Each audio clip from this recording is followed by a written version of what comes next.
7 basic rules of the homeopathy कि जो doctor Hahnemann ने दिए ऑर्गेनाइज के अंदर मेंशन है। तो 7 बेसिक रूल्स ऑफ होम्योपैथी हैं कि law of similia, law of simplex, law of minimum, doctrine of drug proving, theory of chronic disease, theory of vital force and doctrine of drug diameliation। इनके intro को आज हम समझने की कोशिश करेंगे, इनके एसेंस को आज हम समझने की कोशिश करेंगे कि डॉक्टर हैनीमैन ने क्या कहना चाहा है ऑर्गेनाइज में और उनकी राइटिंग में, और उनका एक्चुअली मीनिंग क्या है, जब हम लॉस को एक एक करके डिस्कस करते हुए चलेंगे। ठीक है, can anybody tell what is the next lecture on next Saturday? Vineet, Saurav, if somebody is Yes, listening, sir. what is the next lecture on next Saturday? Mathematics of pulsatile hours. Okay, it is going to be interesting, I think, no?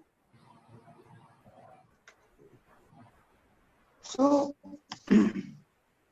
today's lecture is also going to be interesting, I think. So first law is law of similia. Similia similibus curent, that is nature's law of cure. Homeopathy का basic law. Homeopathy is based on this law. ठीक है, कि ये homeopathy का basic law है, similia सिमिलिबस क्यूरेंट। सारे rules Hippocrates ने दिए थे, कॉन्ट्रेरिया कॉन्ट्रेरियस क्यूरेंटर भी दिए थे, सिमिलिया सिमिलिबस क्यूरेंटर भी दिए थे, इसके लिए इक्विलिस क्यूरेंटर भी डॉक्टर हिप्पोक्रेट ने दिए। हिप्पोक्रेट के डेरिवेटिव हैं, ठीक है, हमारे यहाँ वेदों में पुराणों में भी उनका जिक्र आता है, विसस्य विस्य औषधम समथिंग लाइक दैट, सम समया समियत, जो बीमारी जैसे पैदा हो सकती है उसका निवारण उसी तरीके से हो सकता है। तो हमारे एंशिएंट लिटरेचर में भी इसका जिक्र आता है, भगवत महापुराण में भी छोड़िए जाने। हिप्पोक्रेटिक प्रिंसिपल्स हैं जिनको अच्छा, C Galton was a learned physician. जो C Galton, you know, C Galton was the father of allopathy. उन्होंने सब गड़बड़ किया। उन्होंने बोला कि only one principle is right, that is contraria contrarius curentur. ठीक है, allopathy is based on this principle. और C Galton was the person जिनको लगता था कि उनको सब कुछ आता और किसी को कुछ नहीं आता। तो बाकी के दोनों प्रिंसिपल्स जो थे हिप्पोक्रेट के दिए हुए, उनको इन्होंने इग्नोर करके एक ही प्रिंसिपल को उन्होंने फॉलो करना स्टार्ट किया। बाकी के बाय द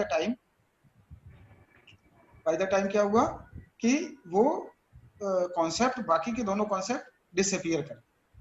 डॉक्टर हैनीमैन ने, उनके पहले भी कुछ लोगों ने, डॉक्टर हैनीमैन ने उनका मेंशन किया हुआ है ऑर्गेनाइज के अंदर कि उन चीजों को, प्रिंसिपल्स को रिवाइव किया रहा है, उन प्रिंसिपल्स को दोबारा लेके आए।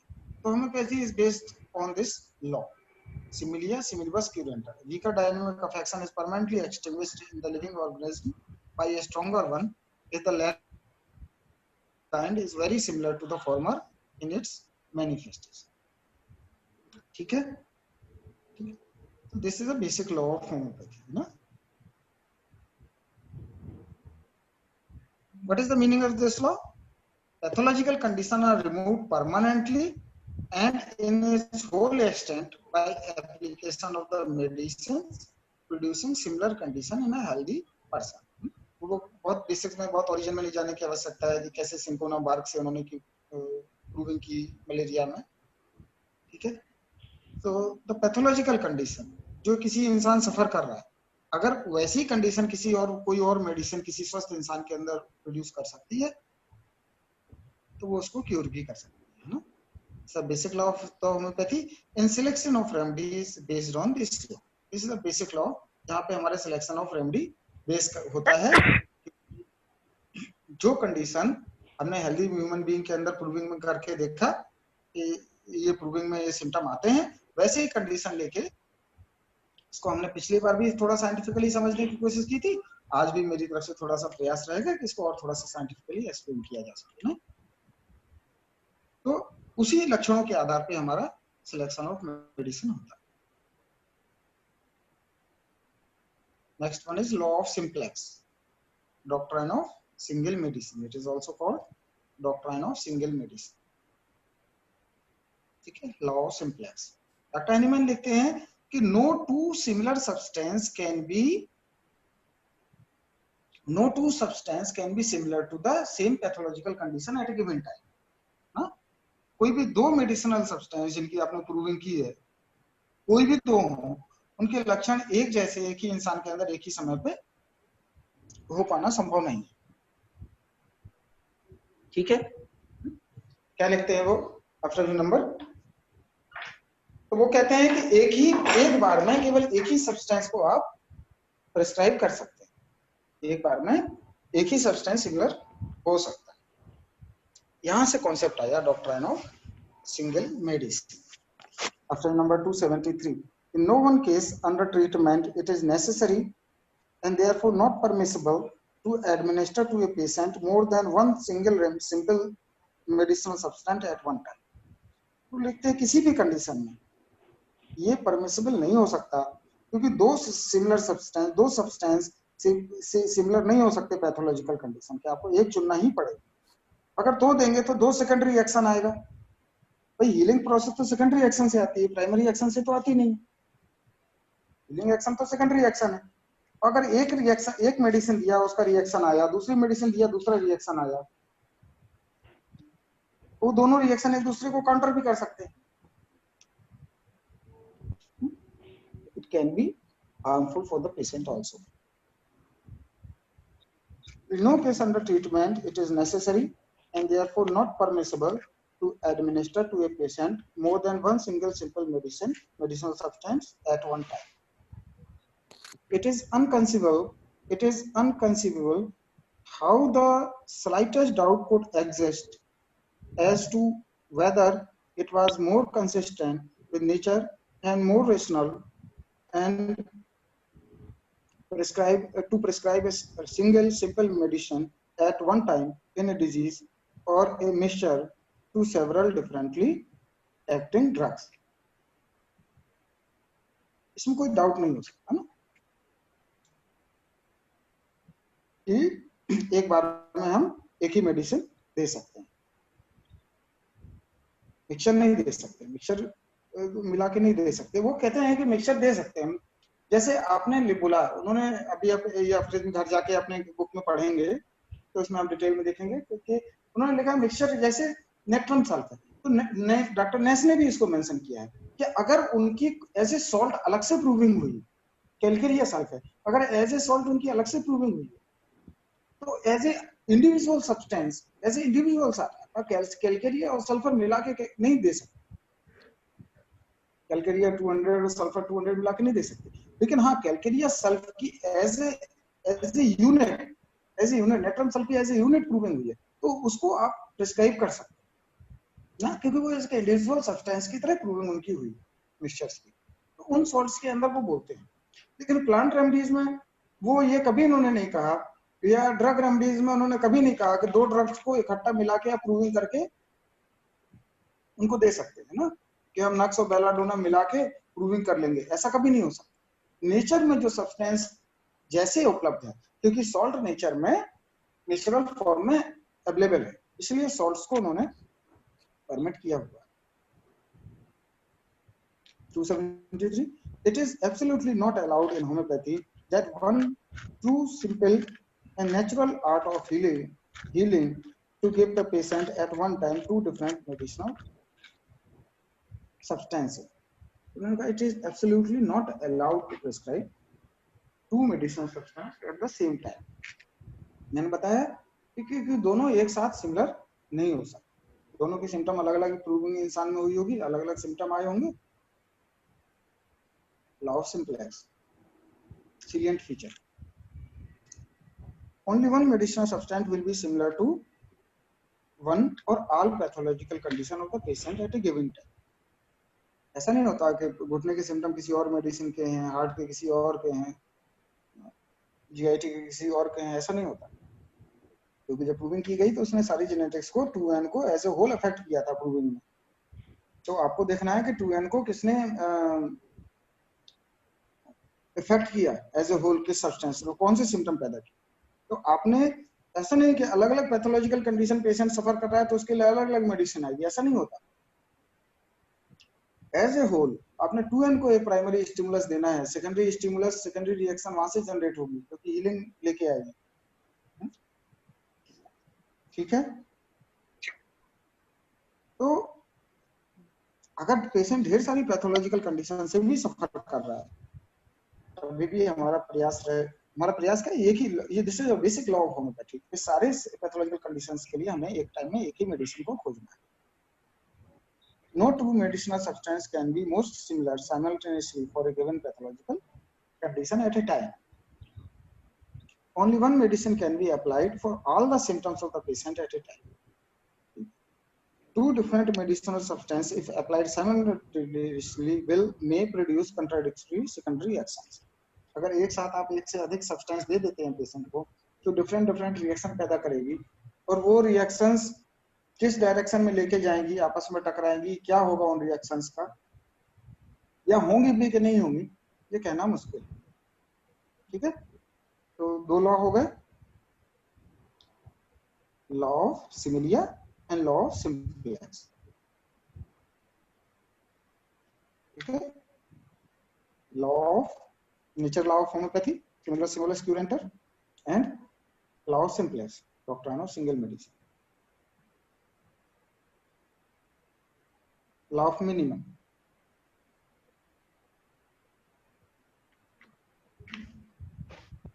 वो बोलते हैं कि क्रूड फॉर्म में जब आपकी पोटेंसी क्रूड फॉर्म में जबकि उसकी मटेरियल डोज ज्यादा है, तो वहां पे साइड इफेक्ट ज्यादा होगा। आप किसी को स्लीप के लिए ओपियम देंगे तो वो कॉन्स्टिपेशन पैदा करेगा। ठीक है, तो इन साइड इफेक्ट्स को या उन नेगेटिव इफेक्ट्स को मिनिमाइज करने के लिए क्या तरीका है कि हम डोज को मिनिमम करते हैं, माइन्यूट करते हैं, माइन्यूटनेस। इन डॉक्टर रॉबर्ट ने बोला शायद इनफेंटेसिमल डोज, इनफेंटेसिमल डोज तक लेके जाते हैं, बहुत ही माइन्यूट डोज तक लेके जाते हैं, क्योंकि large dose will produce large effect. Allopathy वाले 500 ml कुछ समय पहले कुछ 125, 150, 200 mg पैरासिटामोल से फीवर उतर जाता था, कंट्रोल में आ जाता था, फिर 500 आया, अब 650 आ गया, अभी उसकी भी डोज बढ़ाते ही पर फीवर नहीं कंट्रोल में आ रहा। एज ए लार्ज डोज से आप किसी को पैलिएट कर सकते हैं, सप्रेस कर सकते हैं, बट हीलिंग नहीं कर सकते। आप उसको फोर्सफुली कंट्रोल करने की कोशिश कर रहे हैं लार्ज डोजेस। तो डॉक्टर हैनीमैन ने हमेशा लार्ज डोजेस को अवॉइड करने के लिए बोला है होम्योपैथी, आपने बहुत ज्यादा लार्ज डोजेस को प्रेफर नहीं करना, आपने माइन्यूटनेस ऑफ डोज की तरफ अग्रसर होते जाना। ठीक है, इससे उनके साइड इफेक्ट भी कम होते जाएंगे, और दूसरा कि जो हिडन प्रॉपर्टीज हैं डायनामाइजेशन में वो बाहर निकल के आती हैं, जो हम अभी डायनामाइजेशन देखेंगे उसमें देखेंगे।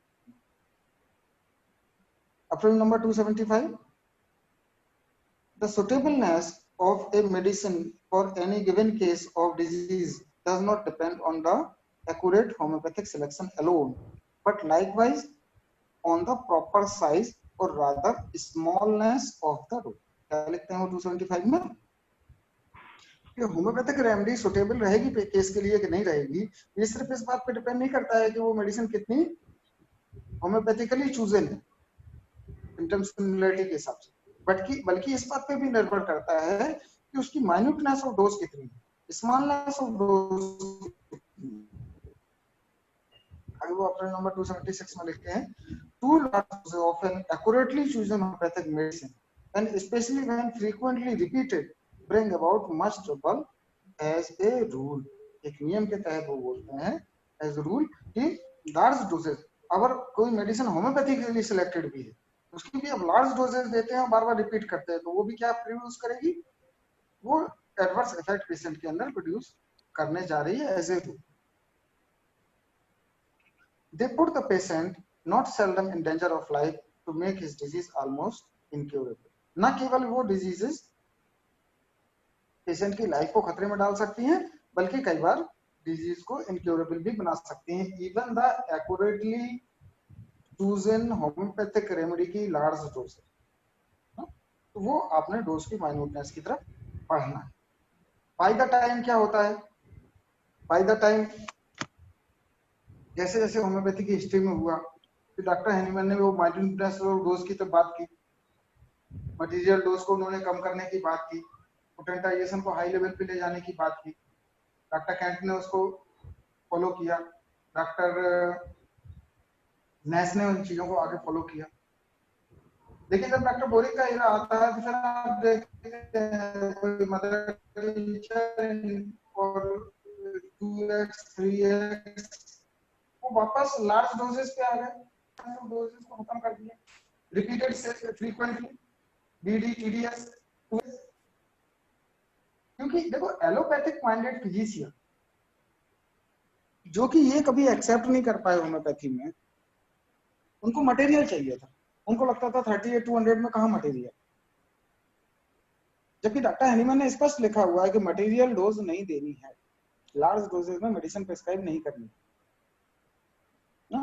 लेकिन उसके बावजूद हर 50-60 साल बाद वो एक इरा आता है कि हम अपने इतिहास से नहीं सीखते हैं और वापस उन्हीं सवालों के साथ में दोबारा खड़े हो जाते हैं।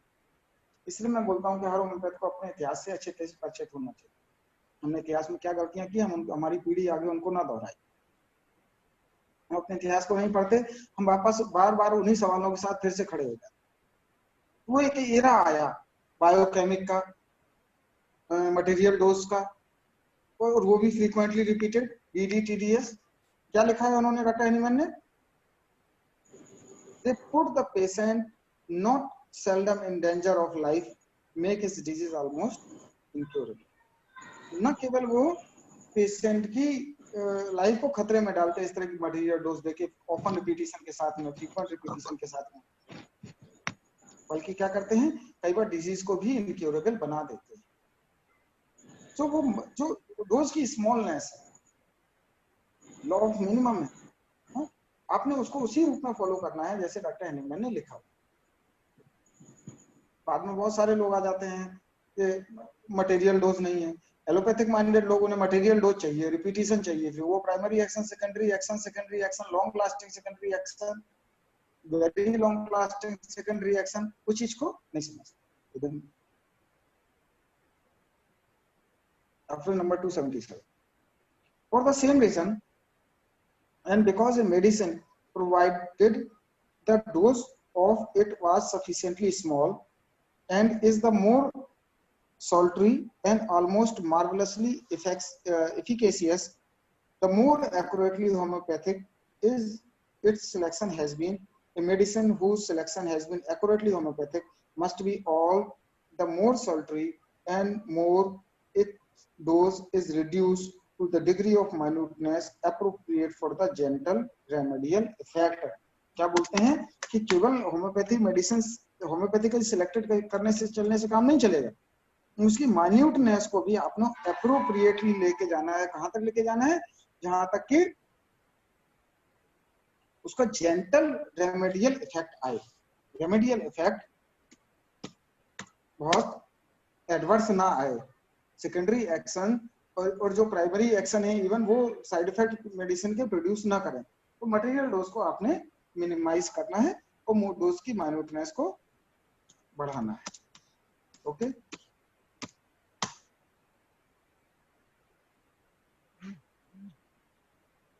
देखो डोजेस कितने तरह की हो सकती हैं। डोजेस होती हैं फिजियोलॉजिकल डोजेस जो कि एलोपैथिक फिजिशियन प्रिस्क्राइब करते हैं, ठीक है ना। वो उन्होंने फिजियोलॉजिकल चेंजेस लेके आने हैं ह्यूमन बॉडी के अंदर, तो वो फिजियोलॉजिकल डोजेस में चीजों को प्रिस्क्राइब करते हैं, ठीक है। चाहे वो विटामिन प्रिस्क्राइब करें, चाहे वो एंटीबायोटिक्स प्रिस्क्राइब करें, चाहे वो antipyretic anti anti anti anti क्योंकि उन्होंने फिजियोलॉजिकल चेंज लाने हैं against your body, against the process of your body. Body inflammation produce करेगी तो वो एंटी इन्फ्लेमेटरी करके, इन्फ्लेमेशन बॉडी ने हीलिंग के लिए प्रोड्यूस किया, उन्होंने एंटी इन्फ्लेमेटरी करके इन्फ्लेमेशन को सबसाइड कर देना। तो उन्हें लार्जर डोजेज चाहिए क्योंकि बॉडी की रिएक्शन को उन्होंने कंट्रोल करना है, बॉडी की रिएक्शन को सप्रेस करना है, तो उन्हें लार्जर डोजेज चाहिए। फिजियोलॉजिकल चेंजेस कर सके वो डोजेज चाहिए। दूसरी होती है पैथोलॉजिकल डोजेज ना, जो आपके अंदर पैथोगनोमिक स्टेट्स को पैदा कर सके।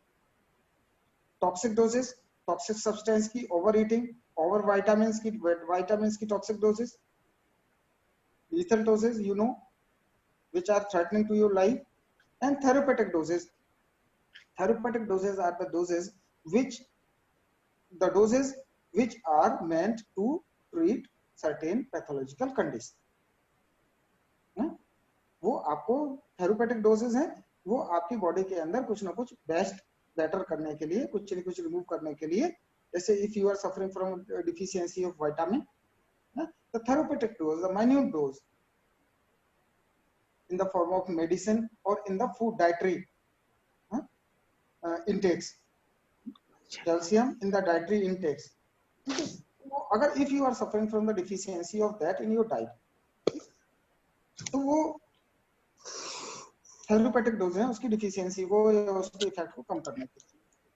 होम्योपैथी में जब हम थेरेपेटिक डोज की बात करते हैं, दिस सब फिजियोलॉजिकल और मिनिमम डोज. ये इतना नहीं होती कभी भी कि आपकी बॉडी के अंदर फिजियोलॉजिकल चेंजेस लेके आए. आप 2x 3x में देखे, उसके अंदर फिजियोलॉजिकल चेंजेस थोड़ा ना पैदा करने हैं हम. 2x 3x GDS दे रहे हैं. अगर वो देंगे तो डॉक्टर एनिमल ने क्या लिखा है, क्या होगा कि आप डिजीज को, पेशेंट की लाइफ को भी थ्रेटन कर सकते हैं और डिजीज को इनक्योरेबल भी बना सकते हैं ना.